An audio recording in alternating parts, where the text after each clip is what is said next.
Welcome back to the John Taylor Bell Foundry. Last week we tuned into the world of bell testing, got up close with the art of clapper bushing, and even tried our hand at bell wheel making. Now we continue our journey around the dusty workshops. I'm getting my hands dirty right here in the thick of things. Yes. Yes! Yeah, and we'll also meet a true craftsman of the trade, Mick. He's not only Taylor's longest serving joiner, but a master of his craft. Mick is tackling a crucial task. He's crafting beds and feet for the fabricated metal frames that secure the bells within the towers, ensuring they don't fall over. And the bed. Extend the bed. Great. From a single bed to a double. How it is now, if you took these off, then there'll be a single foot. Wouldn't there? And it would just be standing like that, and it would, you know, yeah, if you got 2 feet on. Yeah. Because the frame is wider, they have to make double feet. So these individual beds and feet, yeah. They are cast individually? Yes, yes. Okay. Yes, yeah. Clever. Pattern paint, the fumes, so like the fumes like that release from the paint get released to the sand. Yeah. I come back every month since January, it's now June, and every day I come back there's always something different happening, something different being made, different project, different focus. It's really interesting. All right, let's talk to little Sam. What's he up to?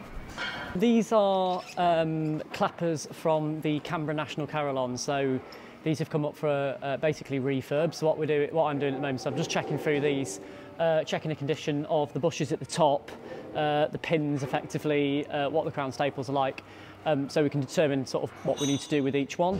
So you want a bit of play in it to an extent where it can move freely. The carillonneur doesn't want to feel excessive resistance effectively. They want a nice smooth action, but at the same time you don't want it so loose that you're getting play, because that causes things to wear, you get knocking, and again that's going to affect the playing and the sort of the quality of the sound that you'll get. Okay.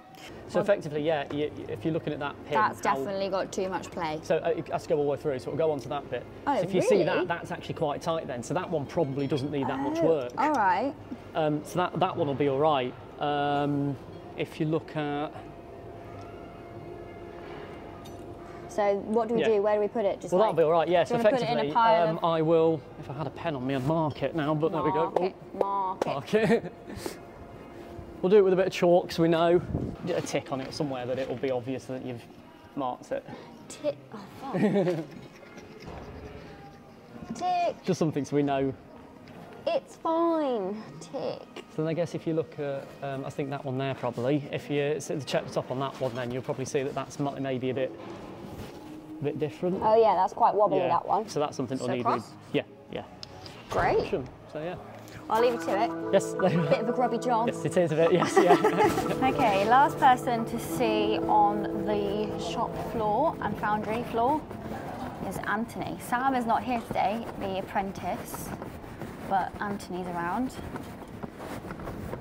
Let's go talk to him.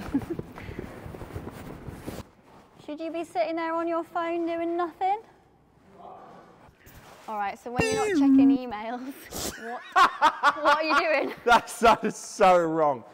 Oh, you're disgusting. Grow up. What am I doing? Oh, I don't know. Who am I? Where am I? What am I doing? I know what I'm doing. I am currently I'm setting... Let me move this out of the way for you. So. Thank you. I am currently setting these two cases up to be mullied. Mullied. Ooh, all these terms. So as you can see, it's nice, but it's kind of rough. Like it wouldn't look great if we tried to letter that. It'd be a lot of hard work. It's all set ready, so you can see the thickness there. See like the gap between the strickle and the mould. Oh. Yes, I see that gap. So we've got like a special gauge. It'll be thick enough to support itself, and then it'll be a nice finish if I do my job right. But the case is still a little bit warm, so annoyingly I have to wait because it's water-based and really thin. So the warmer the case, quicker it dries out, the worse finish you get. Right. So you want to make sure this doesn't feel warm? No, this one feels all right because it's small. Well, it's a bit warm in the head. Our first task is to make sure the case is perfectly centre, making tiny adjustments and using the strickle to determine its position. So you need to think opposite, so it's opposite. There. Yeah, that was quite significant. Actually, no, that's fine. Actually, yeah. So doesn't rub here. Does rub there. Get out of the way, coming through. Is that okay? Is that a bit much? We'll find out. So. Oh, ew. Yeah. So now, there. So there. No, there. Wherever the strickle is where you hit, because that, look, no noise. Yeah? You got to think, Foundry, it's opposite, hit it like next to it. You can hit it like here, but don't hit my thumb. That was not even a tap. All right. Oh, actually, no, wait. That's all right. There.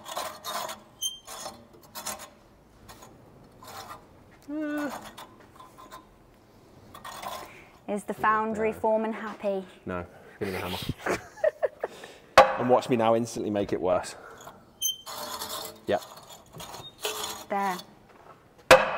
And then sweep it in like into the basic so it goes into the middle. So it goes down the middle whole bit. Like this. You already do that real weird. Well weird. Time to make the mullet using the red and black The sand. black sand or the red sand? I'm gonna go with the red sand. Okay, that's fine. I hate doing the red sand. So Okay. I don't know what I just agreed to do, but. put your bucket down. Yeah, like that. And then you get scoops like that. Yeah. Do we need a whole bucket full? Yep. Oh my god, it's gonna take forever. Like put your effort in, Jesus. No, proper like, you like proper rough it up, like break all the bits up. Because that's all. That's the thing. It's just dried, clumpy red sand. That's all. So I just. What am I doing? Is this the wrong checkers? Look, scoop. Like hold your hand in a scoop. Yeah. Like that, and then Okay. Right. smush it through, like you're doing mashed potatoes or something. Right. Mashed potatoes, checkers. Right. Cool.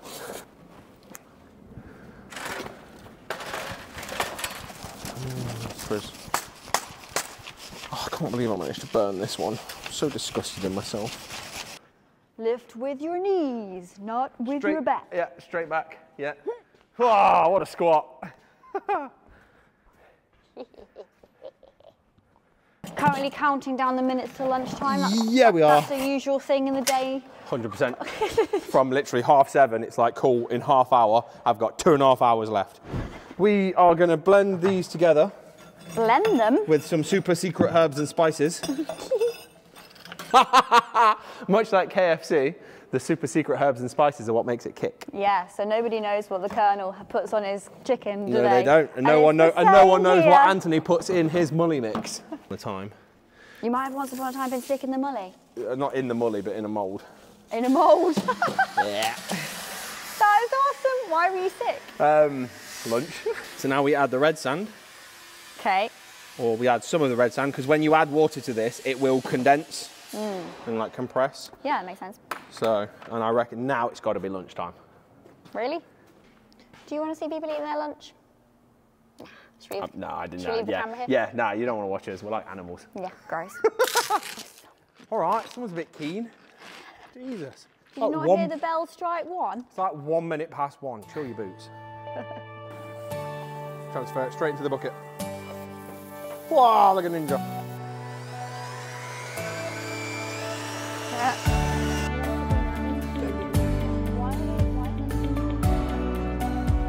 Oh, because we use them. We'll see. We'll be reviewing. Yes, get lots of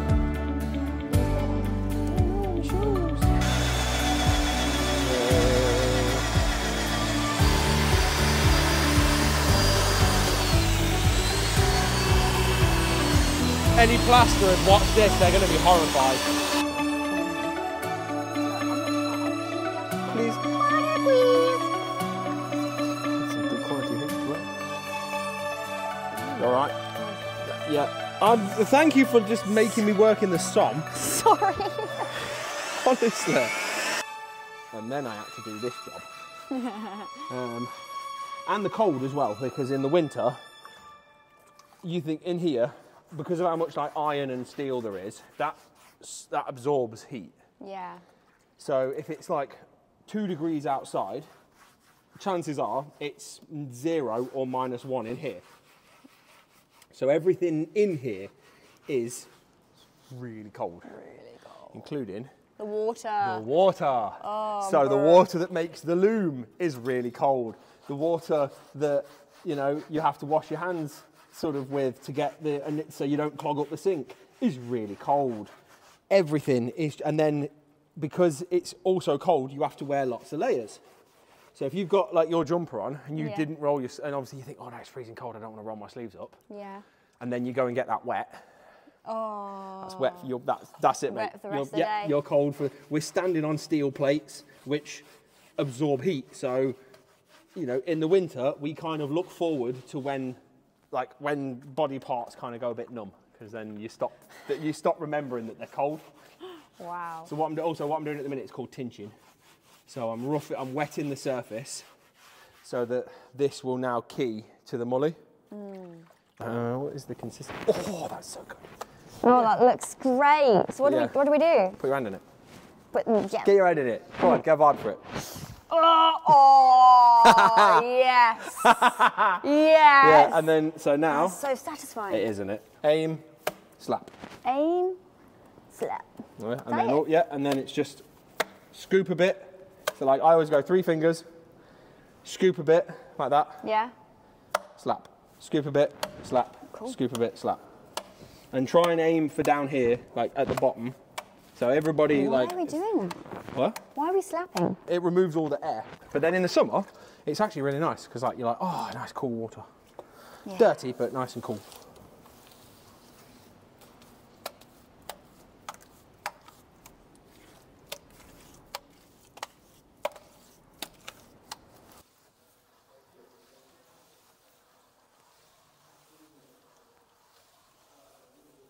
So now we've just got to let it stand. So you see how it's like really shiny? That means that shows how wet it is. So we've got to wait till it's like a...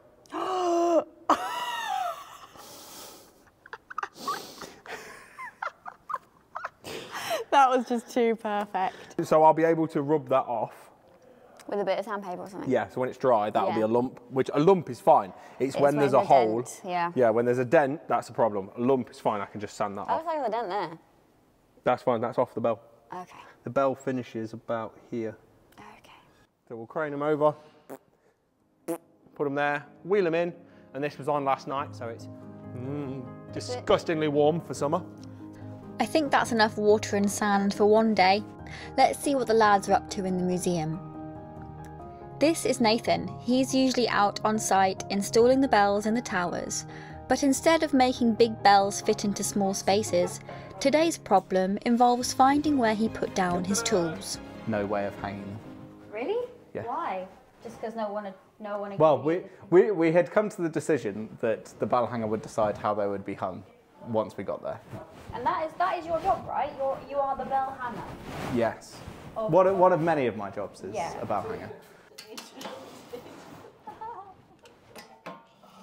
Take the front bit off, next bit off, because we can take it off because it can go straight over the castle nut. Okay, it's free. On a 50% chance. I'm so convinced. What's really annoying is I made such a good job of the shaft that like it now is really slick. Is this even the right way around? No. It went on a minute ago. Come on. Perfect. Beautiful. That's what we needed. I can't really be much help here. I'm not a fan of heights. Where should we go next?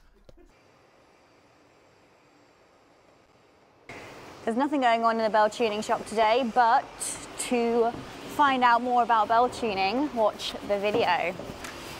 All right, so let's go find Kira.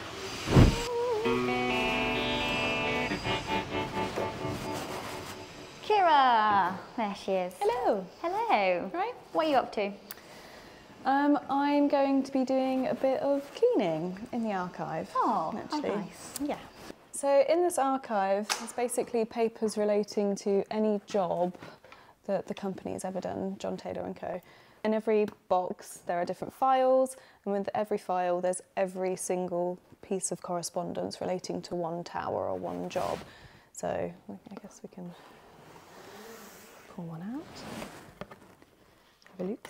And it's got all the all the correspondence. all the administration. So you can see here, Holy Trinity Church, Parish of Glencraig, Hollywood, Northern Ireland. Wow. So you've got all of the different correspondence, some drawings, and bits and bobs. And costings and quotes and whatnot. Yeah, so if ever that tower want to contact the Bell Foundry for works, one of the sales team will pull out that file and they'll find all the relevant information that they need. Weights, the towers, contact information, anything that's been done historically. So yeah, wow. Really useful.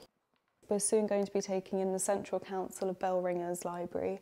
That's going to be living here in the rest of the shelving along here. So the whole of it's going to be filled with books. I have 25 copies of Dove's Guide to Church Bells of Britain and counting. So this is the index. This in here will tell you what box you need to go into relating to any tower or any project. So when the sales team get a call, or if there's a researcher or someone wants to know something about a tower, they'll refer to this and then they'll find the corresponding box. So do you know a church tower near where you grew up, your hometown? King Sutton. King Sutton, so let's have a look.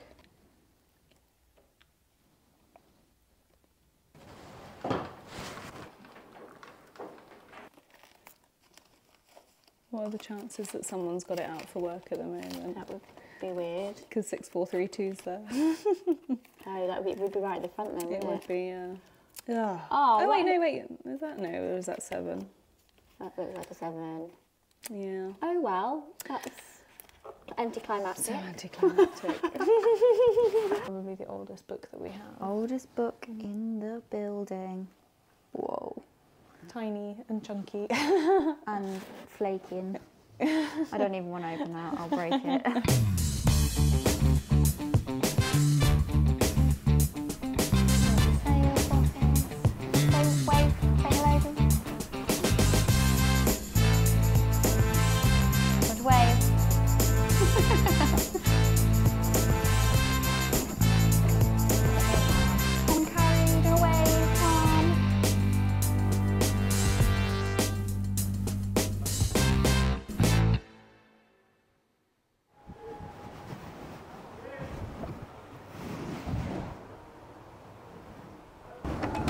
Hello, I have a request. Is there any way that I can get into that bell tower that's up top? You know, the one that's closed with the blue door? Yes. Oh, okay. Not what I expected to see. They're manual buttons. You move up and down. And they used to be wired to the bell. Ah, through that there. ceiling register there. Yeah, I see that. Okay. That's not too bad. It's actually pretty thin. This one's about an inch deep. Oh, brilliant. Look at this. Yes. These do go off, so Yeah. bear that in mind.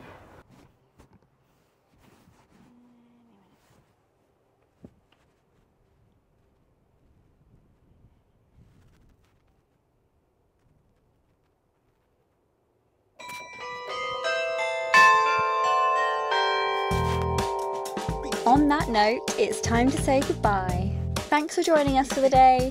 We'll be back soon for more mischief and learnings. Until then, keep the curiosity alive and your ears tuned for the next chime of adventure. See you next week, folks.